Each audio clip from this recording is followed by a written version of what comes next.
peri-urban areas everywhere else. Last week, Secretary for Lands, Dr. Jiri, said it is criminal to do that, and also said that chiefs do not have authority to distribute land to people, and land barons as we speak are going out to to peri-urban centers like Bombshell, ZACC, and elsewhere, selling pieces of land, having done sub deals. But Dr. Jiri said the Minister of Local Government is solely responsible for distributing land, especially rural land. I don't know what the minister is doing regarding the illegal parceling out of pieces of land through chiefs and sub-books. And have we had any prosecutions as a result? Because it has seen a lot of people being displaced even in the rural areas that are peri-urban. The administration of rural land is done by the Minister of Local Government and Public Works together with the Minister of Lands, Agriculture, Fisheries and Water. We co-administer that act. The developments that are taking place in the peri-urban areas and even in the rural areas must be put to a stop without any hesitation. The challenge we have is the people that are buying land and they get duped in the process do not want to go and report to the police. They want the government to come and say, Mr. Land Baron, we are taking you to court. We go to court, we lose, because we are not the complainant, but we can facilitate the process. If complainants go and report, and I think we've been on record as government saying to people, don't buy land from people that do not own it. Because one, you will not have title deeds to that piece of land, because you are sold land that is not, we are sold land illegally. So we have told people several times, and every time we've got an opportunity to share with people out there, we tell them desist from participating in these sub deals. But you know, humans as we are, we want to ignore the law, and people deliberately wanted to misunderstand the policy on the regularization.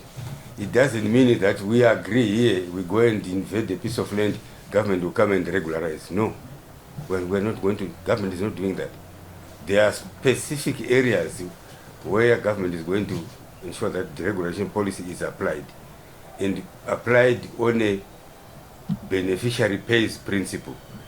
If you are buying a properly developed stand, you are buying you are buying the land as well. So some people will simplify the understanding that government must come, in terms of regularization, government must come, do the road network, do water reticulation, do sewer reticulation, and move away. Then they can come and build their houses without paying for the land and without paying for the services.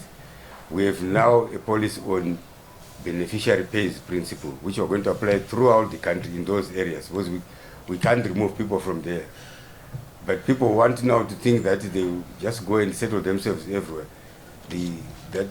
That time is over. The law will take its course, and the law will soon catch up with them. So the beneficiary pays principle, which is a new policy born out of the regularization policy, will ensure that whoever is at a piece of land, Harare South, for instance, or Wet Cliff, will go and do proper road network designs, sewer water articulation designs, all done, and people will then have stands with the stand numbers and pay for the land and the services, and you get your title deeds. That's the beneficiary pays principle policy that I'm talking about.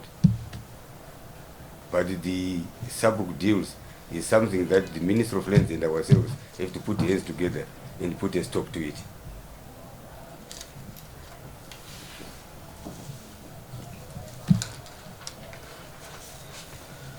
Honorable Minister Panashina Goli here with ZBC News.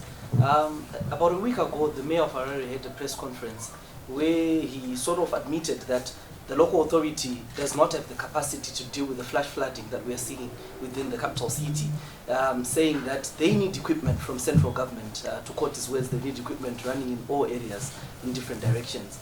Have you been in consultation with the local authority on that front? And where are you if you have been in consultation with them?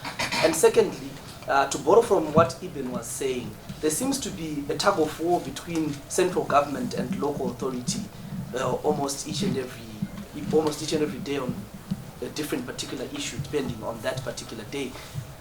What is the extent of your ministry's powers in terms of dealing with the local authorities that are out of order? Because when you speak to the mayor, he says that he has limited powers because he's not an executive mayor, and therefore some of the issues that he fails to deal with and his council fails to deal with are as a result of that lack of executive power, which he says falls on your ministry. To what extent can you deal with the local authorities that go out of order? Thank you. Thank you very much for those 3 questions. Let me start with the effect of lack of equipment and what is the central government doing about that to capacitate the local authorities. You are aware that in November, was it November last year, we launched a program which we call LATSU, Local Authorities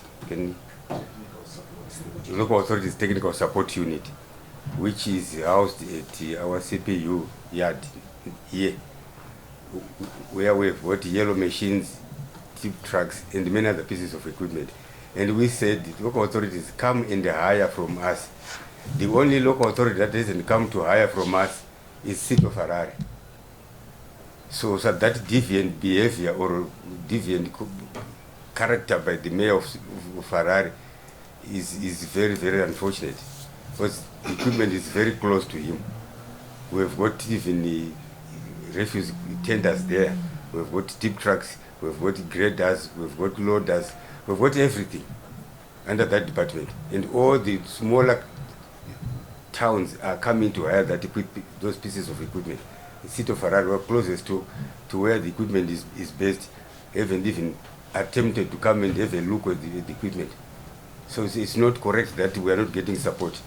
You are aware that His Excellency procured fire tenders from Belarus. And those fire tenders were distributed to all our 92 local authorities, including the rural local authorities. Some graders were procured, some dozers were procured. So that they are not getting support from here is a lame excuse. But we also, last year, came up with a policy on Mushandra Palm, where we said the local authorities in a specific province can pool resources together and work together. Take Mashonaland East, for instance. It has got 9 local authorities. The 9 local authorities can put their resources together. Whoever has got a grader will bring the grader. Whoever's got a dozer will bring the dozer. Those with tippers and many other pieces of equipment. And they are engineers, because engineers are critical in this. They then choose one local authority, say Goromonzi. They'll then pull all those resources together, bring them to Goromonzi, and start working in Goromonzi, service all the roads or rehabilitate all the roads and other services. Once they are done, they'll go to the next local authority until all of them are done. And this is now something that we are working on, and we are going to see a lot of traction following that Mshandra Pangwe Nimbe Ilime initiative. So we are supporting the local authorities. Harare is a special case. So even if you listen to what Harare says to you, you risk ending up getting more confused than you were before you talk to them. They are a special case, which means special treatment. That's why there was a commission of inquiry put on Harare. Then that I am not an executive mayor. The executive authorities with the central government, therefore the decisions that I am not able to do. Again, that is, in my view, a very careless statement by the mayor. If there is a local authority which gets the maximum support from central government, the City of Harare. We now have private sector working on service delivery in the City of Harare.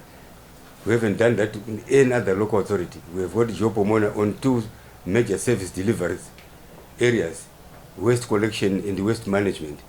We have got Helcro water on the Harare water. We are now finalizing documentation on the sewer for Harare. I don't know what kind of support the mayor wants. unless he wants us to close our eyes as he takes the council to court for him to be able to be given a default judgment on land that belongs to council which he did not pay for, and then go around and flag this paper. We can't do that. There must be order in every local authority. Any further questions?